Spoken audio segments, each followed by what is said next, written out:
Most students aim for a band 7 in IELTS speaking. But what about a band 8? Well, that's literally next level. Today, I'm going to show you 5 things that my top students do to get a band 8 in the test and how you can do it too.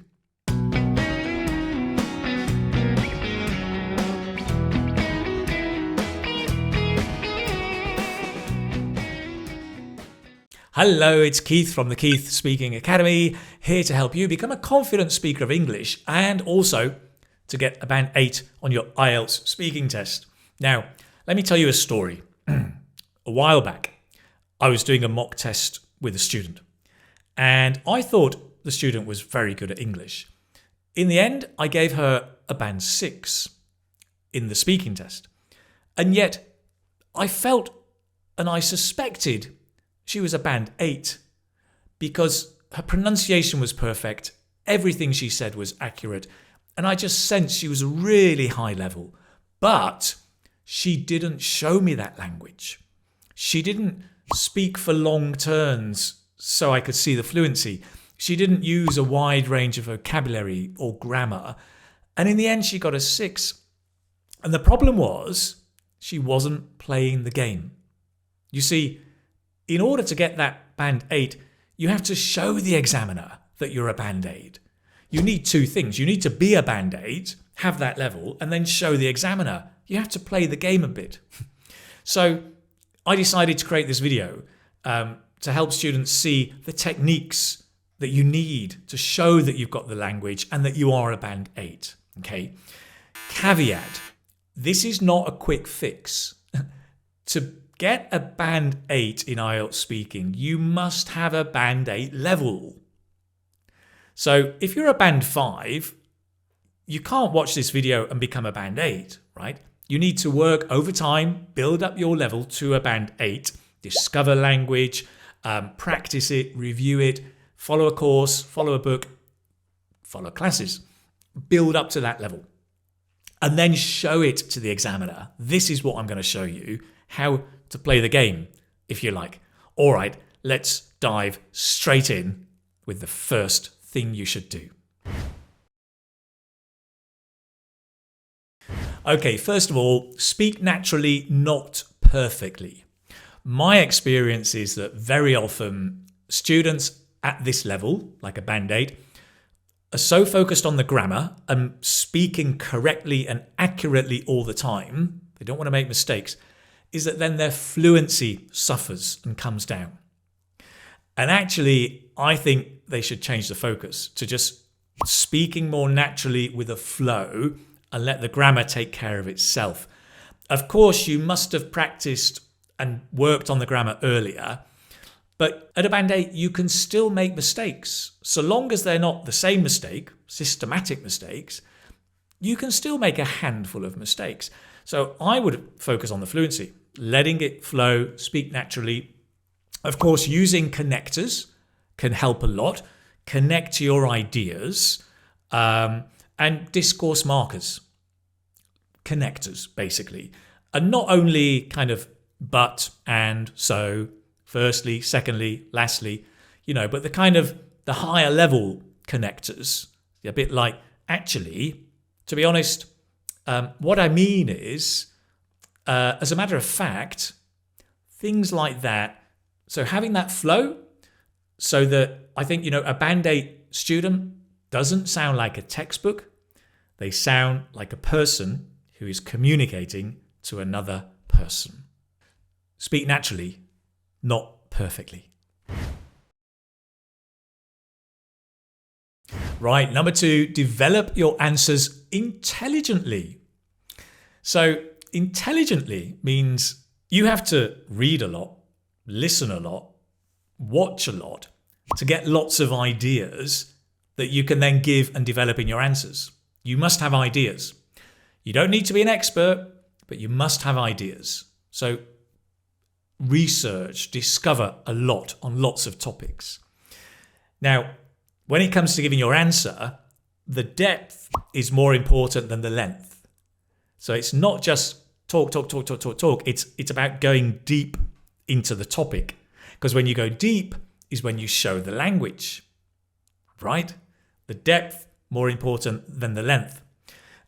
So how do you develop your answer? Well, typically you go from a general answer down to more specific.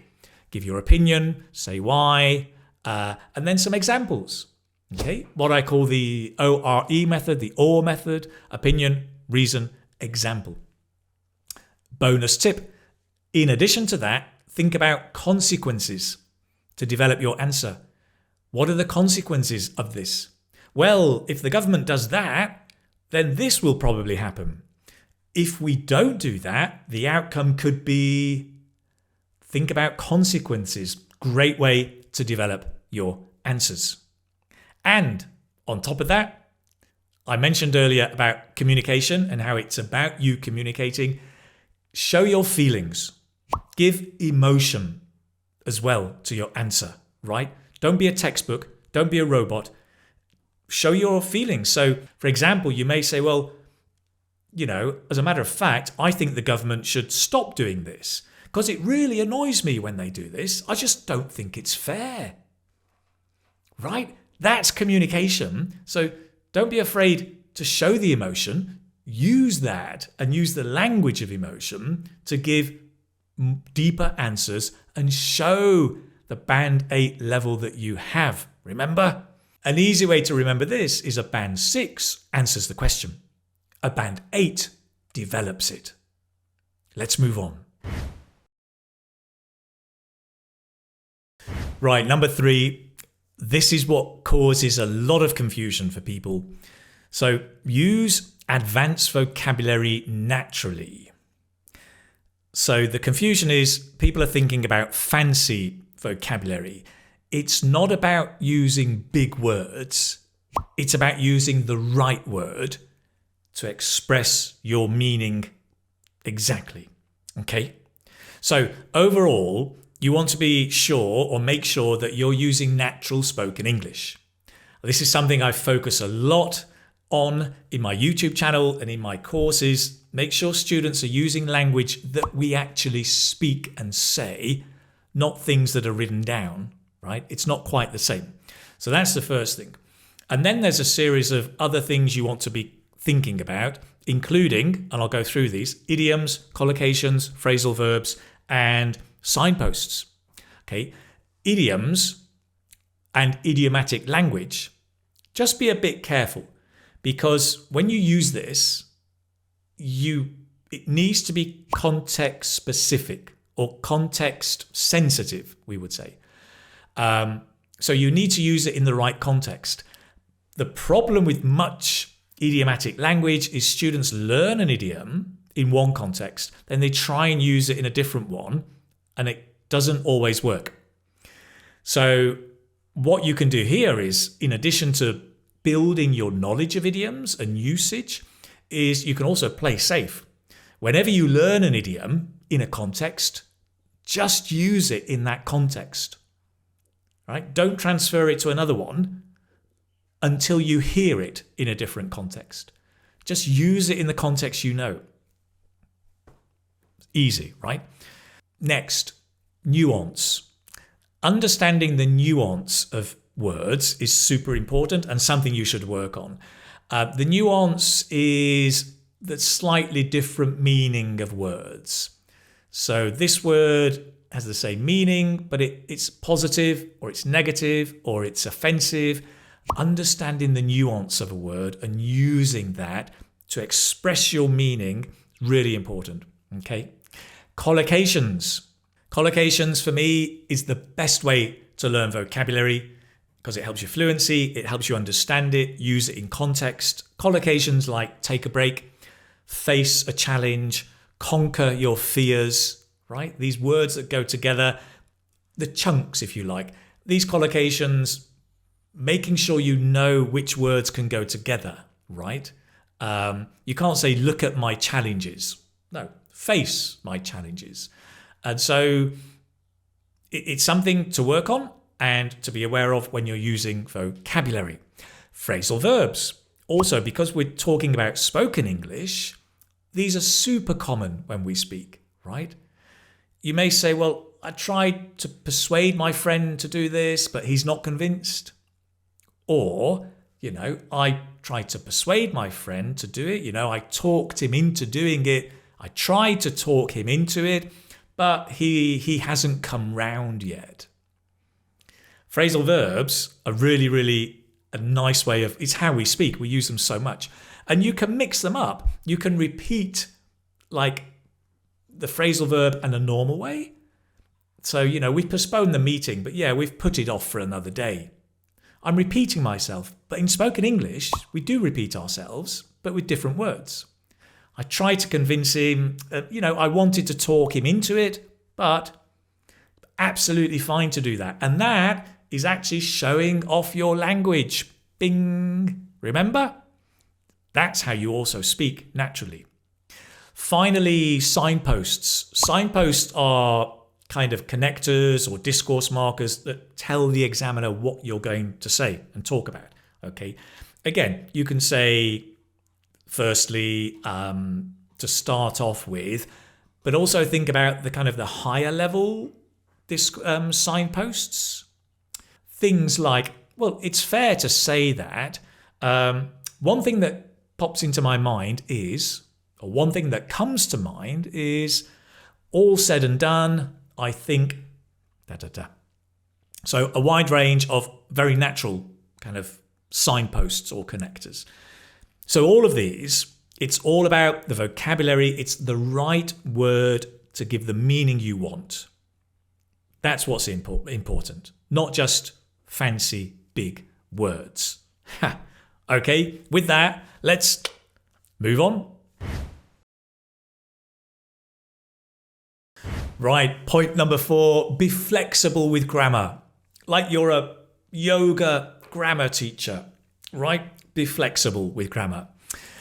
I remember a student once I had, and they said, yes, but Keith, listen, I need to use simple and complex grammar accurately. And I said, no, come with me. Look at the band descriptors. It says you need a mix of simple and complex structures used flexibly. Not accurately, flexibly. So you need a wide range of grammar, some simple, some complex, but used naturally and flexibly. As I mentioned before, you can make some mistakes, so it's not 100% accurate, but by and large, you want to be accurate. But it's more about flexibility, and it really is. So you need to be aware of the higher level grammar, right? I mean, your conditionals, relative clauses, passive voice, inversions, all of these, but to be able to use them flexibly.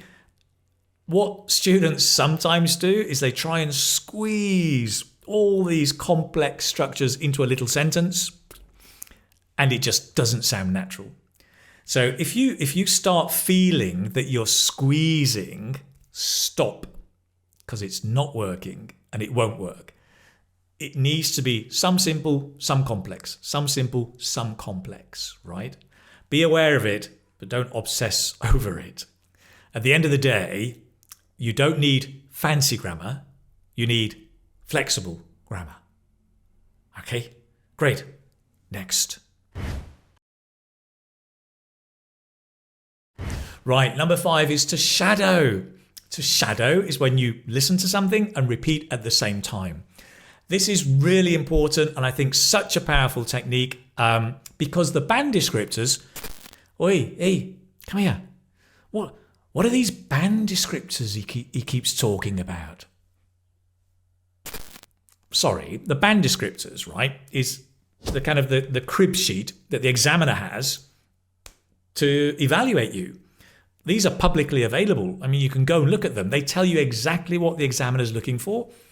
They are a bit complicated, but I do have a simplified version on my website. You can just click in the description. I'll put it there for you. Basically, one of the things it talks about at band 8 is long utterances. So for pronunciation and fluency, you have to be able to continue the stress, the rhythm, the intonation over a long utterance. What's an utterance? Good question. An utterance is a spoken sentence. So when you're writing, you write in sentences. When you speak, we use utterances. It's not a sentence because there's no full stop or punctuation. It's an utterance, right? Basically speaking is blocks and blocks of clauses or utterances. And that's it. And so speaking for a long utterance, a longer time, is important while maintaining the intonation, the stress, and the rhythm. And the best way, in my humble opinion, of doing that is to shadow. Because when you shadow for 20 seconds, try 30, try 40 seconds, if you're really good, you're doing that. You're basically doing it through imitation, but it's a great foundation to build this skill, right?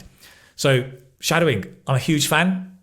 Go ahead, have a go, try it out. Let me know if it works for you. Next, I've got a bonus tip. Okie dokie, bonus tip. You know, one thing that Band 8 students do is they record themselves doing mock tests, simulated tests, practice tests, where they're answering questions in a test and they're recording it, either audio or video, and then listening back, looking at the mistakes of language and the mistakes in technique, and then improving. And that's how you grow. Step by step, improvement, growth, seeing the mistakes and rectifying those. So I strongly recommend you do that. So there you have 5 tips. Speak naturally, not perfectly. Develop your answers intelligently. Use advanced vocabulary naturally. Be flexible with grammar and shadow. And, you know, I think, as I said earlier, these are not quick fixes. This is a long-term thing, right? You don't become a Band 8 overnight. It takes a long time. It takes work or study and enjoyment. And it's great. You will get there. Just keep going. These tips, I hope, can help you on your journey. If you'd like some more tips and ideas, I have a free online course for IELTS Speaking Part 1. Description down below. You can click on that. And download the PDF to get or review these tips as well. Then you can start practicing, thinking about them, and using them on your journey to a Band 8 or whatever your goal is. I assume that's your goal if you're watching this video. Okay, that's it from me. Listen, thank you so much for watching today's video. I do appreciate it. I hope it helps just a little bit, and I will see you in the next video. Take care now. All the best. Bye-bye.